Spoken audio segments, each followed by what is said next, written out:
Assalamualaikum warahmatullahi wabarakatuh. Hai halo pecinta setia YouTube ya, terutama di channel Dablang TV. Kali ini saya akan mengunjungi sebuah situs sejarah, yaitu peninggalan Sunan Bonang yang berupa tempat sujud atau telapak kaki beliau di atas batu ya, yang dikenal dengan Pasujudan Sunan Bonang. Pasujudan Sunan Bonang ini terletak di wilayah Kabupaten Rembang ya, Jawa Tengah, bagian timur ya. Tepatnya di Desa Bonang, Kecamatan Lasem, Kabupaten Rembang.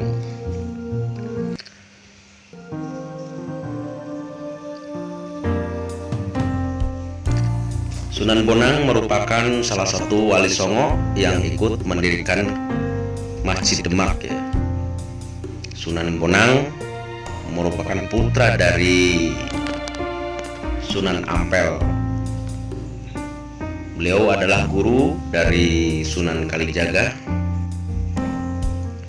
Dan di sini juga di daerah tempat Pasujudan Sunan Bonang itu terdapat sebuah makam Putri Cempo ya, yang mungkin namanya sudah tidak asing lagi bagi kita.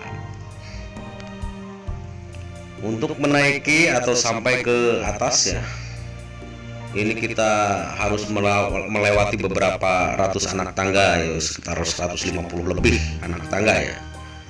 Jadi nanjak ya, kemiringannya itu hampir 45 derajat.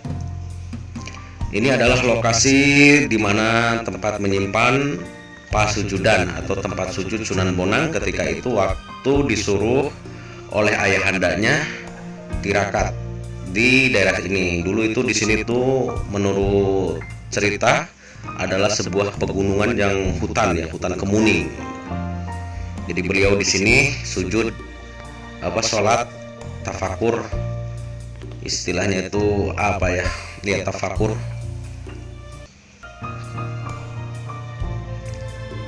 Nah, ini adalah makam Putri Cempo. Dan ini adalah lokasi di mana menyimpan batu pasujudan. Nah, di sini. Oke, kebetulan saya diperkenankan oleh juru kunci untuk memasuki, di mana tempat menyimpan batu ini sangat sempit ya, karena dikhawatirkan kalau terlalu lebar itu dipakai yang tidak diinginkan seperti kemusyrikan gitu ya.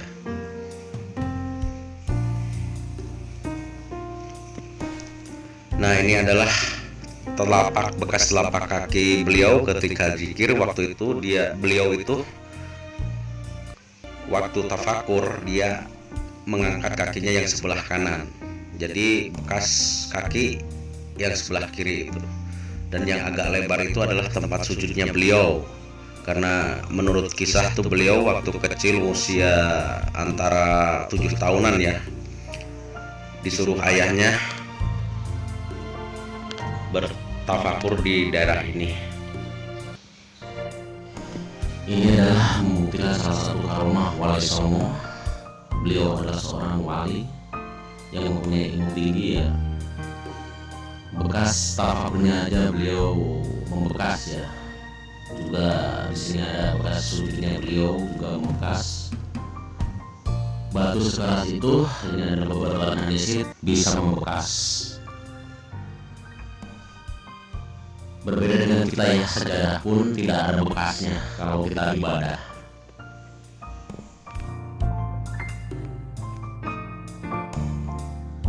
Dan inilah areal pemakaman Sunan Bonang yang berada di Rembang, tepatnya di Desa Bonang, Kecamatan Lasem, Kabupaten Rembang. Uniknya, makam Sunan Bonang itu terdapat banyak versi ya. Ada yang mengatakan di Tuban, ada yang mengatakan di Rembang, ada pula yang mengatakan di Madura, juga ada pula yang mengatakan di Pulau Bawean. Jadi saya tidak tahu asli yang mana ya. Semua menurut masyarakat setempat itu adalah makam asli. Semoga yang teman-teman yang menonton ini tahu, dan silahkan berikan komentarnya di mana yang makam yang aslinya. Oke, kita mengulas makam yang berada di Rembang. Jadi makam di Rembang ini berbentuknya itu tidak seperti makam, cuman ada hamparan tanah ya yang dipagari tembok putih. Tidak ada batu nisan di sini, cuman ada 2 buah kembang yang menyerupai pusara atau batu nisan.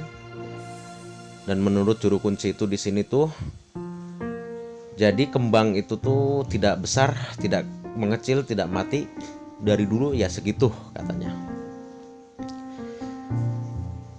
Dan juga ini mau dipugar, makam beliau tersebut mau dipugar, tapi anehnya tuh selalu ada kendala untuk pemugaran makam ini.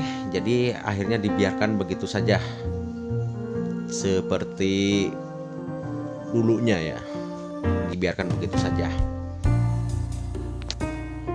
Jadi ada kisah unik ya tentang makam beliau.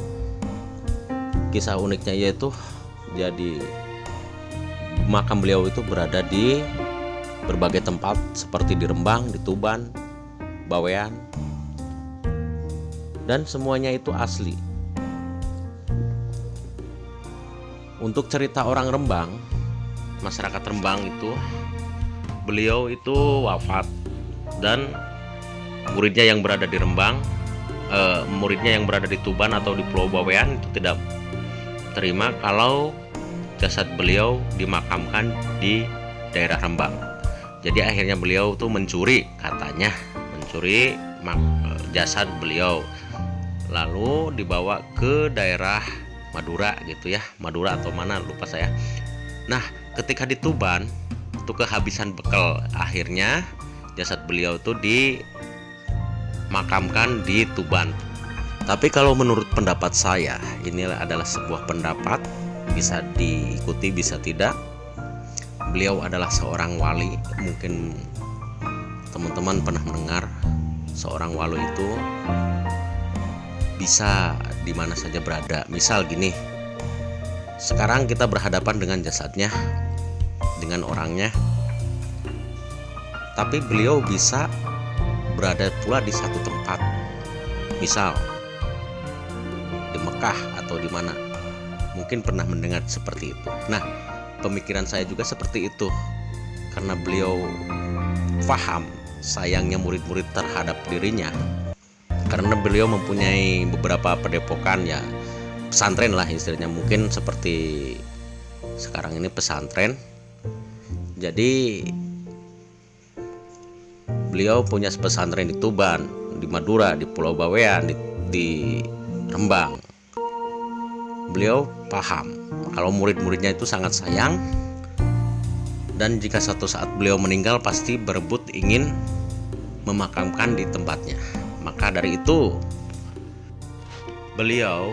jasad beliau itu seolah-olah wafat di tempat di mana murid-muridnya berada, misal di Rembang atau di Tuban atau juga di Pulau Bawean. Wallahu a'lam bishawab. Hanya Allah yang Maha tahu makam asli beliau berada di mana. Cuman yang kita anjurkan ya, yang saya sarankan, ikutilah ajaran-ajaran beliau. Beliau tidak mengajarkan kesyirikan, beliau tidak mengajarkan kemusyrikan.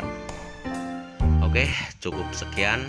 Dan yang paham sejarah aslinya silahkan komen ya, di mana letaknya makam yang sebenarnya. Assalamualaikum warahmatullahi wabarakatuh.